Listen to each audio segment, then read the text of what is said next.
In 1928, in a small farm town in Iowa, the Catholic Church had locked a woman inside a room in a convent for 23 days. The people in that room wrote down what they saw, and the church didn't bury the account.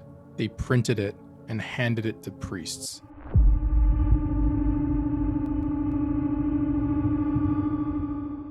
Every file I touch on this channel is both documented and sourced.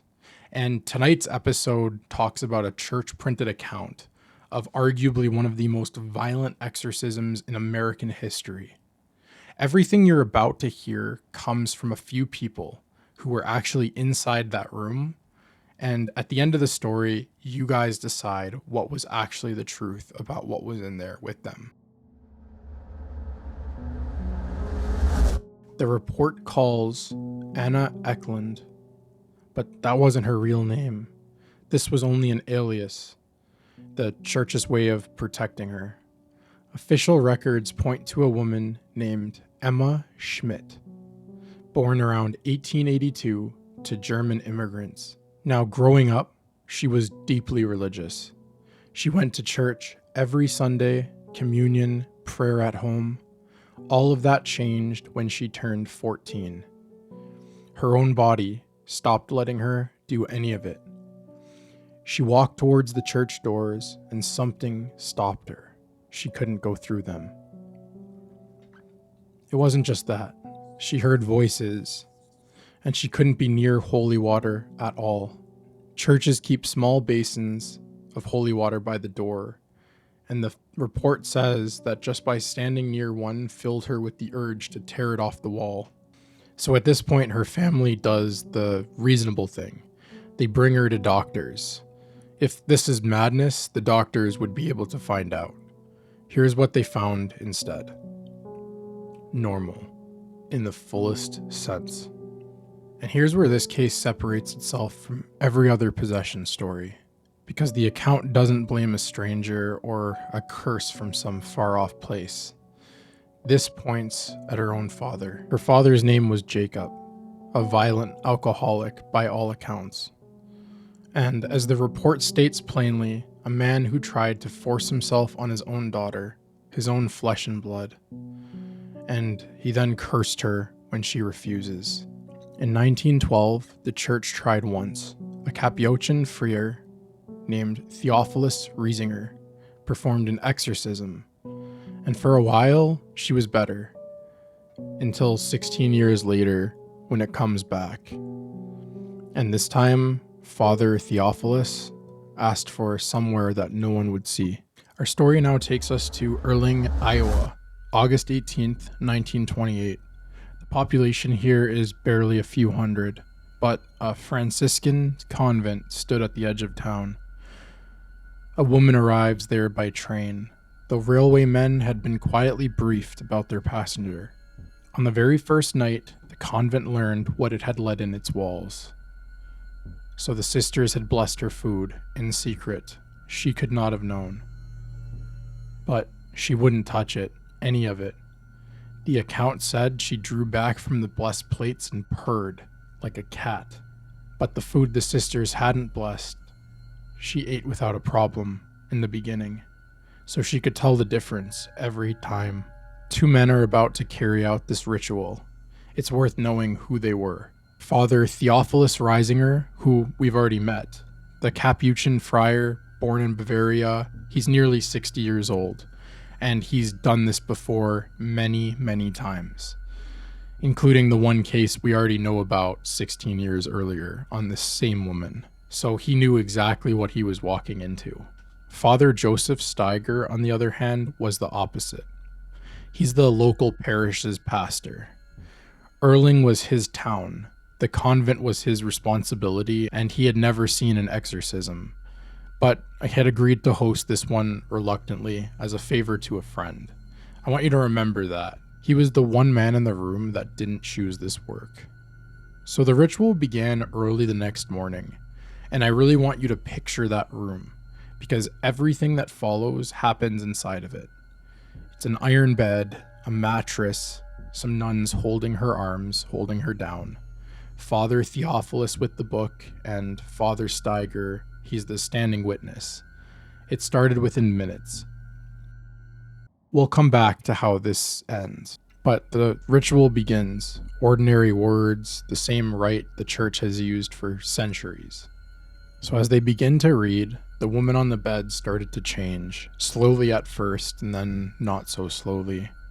The nuns were holding her down, and they could feel it happening underneath their hands.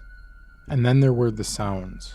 The windows of that room stayed shut, but what was coming from inside carried anyway. Through the walls, across the convent grounds, the whole town heard it. Every one of those sounds was coming out of one woman. And they didn't stay in the room either. They carried down the halls, past the convent walls, out across the fields, until finally, in the middle of the night, there was somebody knocking at the convent door. Neighbors, standing in the dark, asking if somebody inside was being murdered. And through it all, she wasn't eating. This is the detail the doctors could never quite wrap their heads around. You see, all she was eating was a teaspoon of milk a day. That was everything she swallowed. And still, her body kept forcing more out, day after day, in amounts a starving woman couldn't possibly hold. The doctors who saw the records were men of medicine, men of facts. And not one of them would put a name on an explanation. Father Theophilus does what the Roman ritual instructs. He demands names.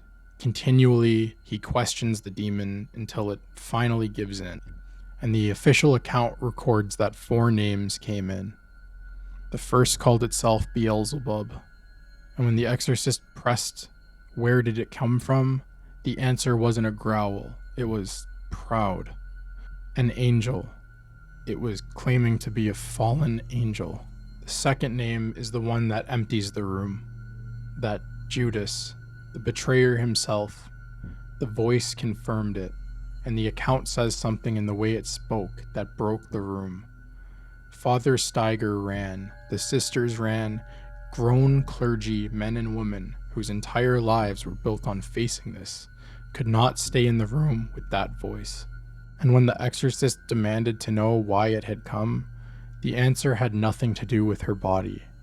It wanted her soul to give up. It had come to grind her down day after day, whisper after whisper, until she would end her own life, and it had been working on her for 30 years. The third name was a lot worse. Not a demon from a scripture, a man. Jacob, her father. And when the exorcist asked how they got in inside of her, her father's curse, that was the claim. Jacob had damned his own daughter, and the curse was the door they walked through. And the account says the voice didn't just confess it, it laughed at it. And there was a fourth, Mina, Jacob's mistress, her own aunt. The exorcist had pressed this one the hardest, demanded to know what she had done to end up among them. And the answer that came back, I'm not going to summarize it, I'm not going to soften it. For the only time in this video, I'm going to read you the exact exchange, exactly how the church had printed it. She claims to have killed someone. You committed murder while you were still alive? Whom did you kill? Little ones. How many did you actually kill? 3. No, actually 4. Now, everything so far you could still file under, locked room, frightened witnesses, but there's still one detail in the case that I can't find anywhere. She left school young, she spoke English, and her parents spoke German, and multiple clergy have signed their names to this. During the ritual, she understood Latin, responded to it, reacted to prayers before they were translated. There's a word for that in literature, xenoglossy. There is no accepted explanation for it. That's the one that gets me. And then, It turned on the priests. Here's what you need to understand about Father Steiger. The exorcism wasn't his only job. He was still the parish pastor. So every day he'd leave the convent, drive out into the countryside, visit the sick, run his town, and then come back to that room, the same roads every single day. And in one session, the voice made him a promise about it. The week went on, the ritual went on, and Friday came, like it does. That afternoon, Father Steiger got the kind of call he'd gotten 100 times. A sick parishioner, out in the country. So he got in his car, he made the visit, and on the drive home, at a bridge outside his town, he off-roaded his car. Luckily, he climbed out without a scratch, and made his way back to the convent. At this point, he hadn't told anybody about what happened, because he didn't need to. It was waiting for him. It knew about the crash before anybody in that room could have. By December, the account describes the exorcist himself as a man being consumed by the work. 23 days of ritual, 3 separate sessions, August until 2 days before Christmas, and on December 23rd, 1928, the account says it all ended, all at once, just like that. At the start of this video, I told you about a sentence from the account, and I cut it off halfway.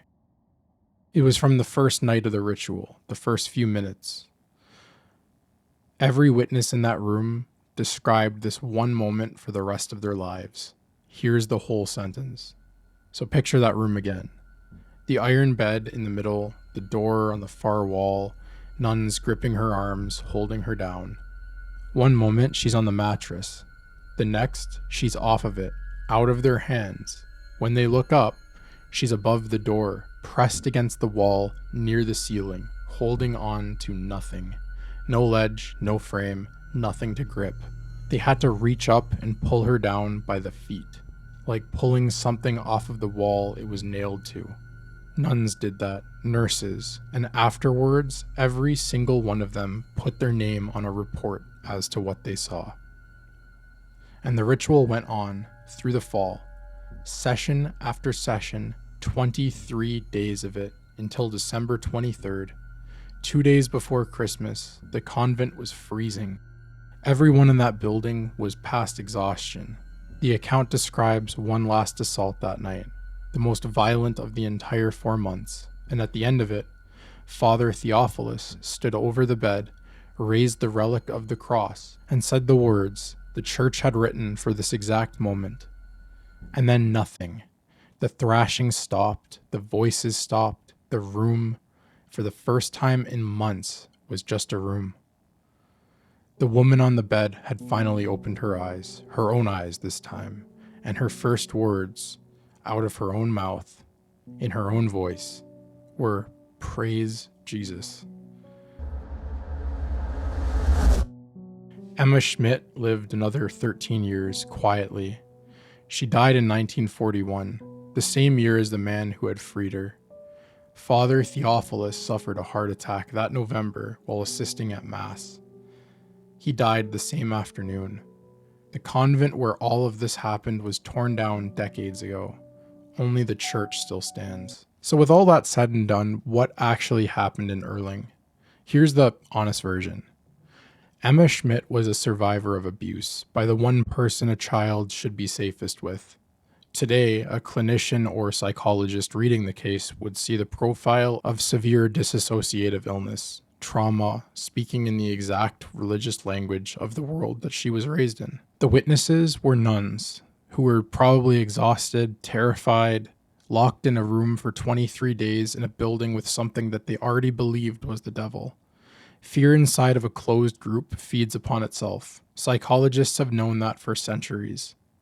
And the pamphlet itself, it was written years after the fact, in Germany, by a priest who was never in the room, working from secondhand accounts for an audience of believers. And there's one more problem with this story, one that almost nobody who tells it actually mentions. There is a second account that exists, a manuscript written in 1934 by another priest and never published by the church. It claims that the possession actually came back within a year, and that Father Theophilus was still performing exorcism on the same woman 6 years after the day the famous account says he won. The triumphant ending you just watched and heard is itself contested. And yet, the Latin she was never taught, the iron bed a dozen witnesses swore bent beneath her, the crash on the exact Friday he was told to wait for, and a witness who stayed in that room until it was finished, and a signed statement decades later saying the scenes were worse than what was printed. So maybe it was an illness, maybe it was fear manifesting in a locked room feeding on itself. Or maybe it was 1928 in a convent in Iowa and something in that room answered in Latin she was never taught. So tell me in the comments which explanation that you believe most. And as always, I'll have a new video out next Wednesday. I just reached a new milestone with YouTube, and I just wanted to take a moment to thank you guys again. I just looked on my channel again, and this might change, but at the time it's sitting at over 1,000 subscribers. I can't even begin to believe the level of support that I've received from you guys, and it actually means a lot. I definitely look forward to making a new video every Wednesday, and I'll catch you guys there. Thanks and signing off.